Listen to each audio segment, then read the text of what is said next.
Au cours des 5 dernières années, 24 pays d'Afrique ont adopté la vision de Smart Africa d'un développement socio-économique accéléré via les technologies de l'information et des communications. Le réseau africain unique OAN représente une étape importante et nécessaire vers la réalisation de cette vision panafricaine. Ce réseau crée une zone d'itinérance libre qui augmentera considérablement les échanges socio-économiques entre les pays participants, tout en réduisant les coûts d'appel, de messagerie et de data dans chacun de ces pays. Le récent accord pour une zone de libre-échange continentale exprime la forte volonté des dirigeants africains d'ouvrir davantage les frontières et de stimuler le commerce intra-africain. Le réseau OAN illustre parfaitement le rôle important des TIC comme facteur d'intégration continentale.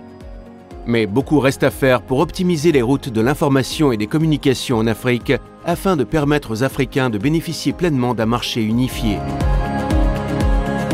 Les communications entre pays africains sont souvent redirigées vers d'autres continents avant d'être rapatriées sur les réseaux africains. Il en résulte d'énormes pertes économiques et des risques en matière de souveraineté pour l'ensemble du continent.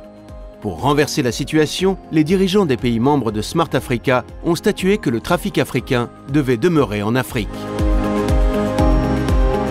Le réseau OAN crée les conditions pour atteindre ce but. Mais sans mécanisme de contrôle approprié, les nombreux bénéfices de l'OAN pourraient être annulés par les risques inhérents à une zone d'itinérance libre.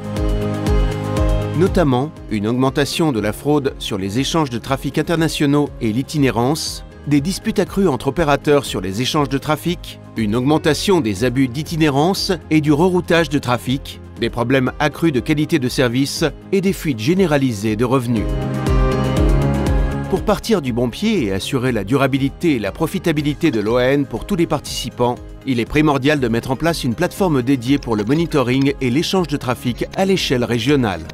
Cette plateforme servira à la fois de chambre de compensation et de noyau central d'itinérance afin de protéger les intérêts des abonnés africains et des opérateurs, de même que les intérêts souverains des gouvernements et autorités de chaque pays participant. L'OAN apportera plusieurs bénéfices à tous les Africains des pays participants. Pour les abonnés africains, ces bénéfices comprennent une réduction des coûts d'appel, de messagerie et de data grâce à la certification du trafic OAN, une meilleure qualité de service avec un trafic échangé via des nœuds régionaux au lieu d'être routé vers d'autres continents, une protection contre l'interception de leurs communications et l'exploitation de leurs données par des entités non africaines. Pour les opérateurs africains, les bénéfices comprennent des conciliations précises et fiables, une facturation exacte et ponctuelle, des paiements de règlement garantis par les institutions financières, des économies en coûts de transfert, de financement et de collecte, une gestion améliorée des comptes recevables. Pour les gouvernements et régulateurs, les bénéfices comprennent une visibilité et un contrôle réglementaire des flux de trafic, y compris le suivi en temps réel du trafic OAN,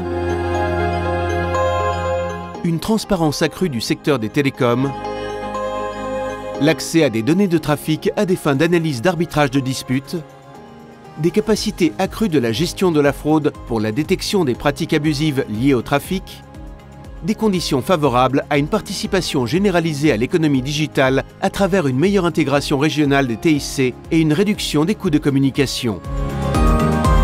L'Afrique poursuit sa marche vers l'intégration continentale. La connectivité et l'innovation façonnent un meilleur avenir pour nos citoyens. Le réseau africain unique OAN nous offre une occasion historique de réussir cette transformation.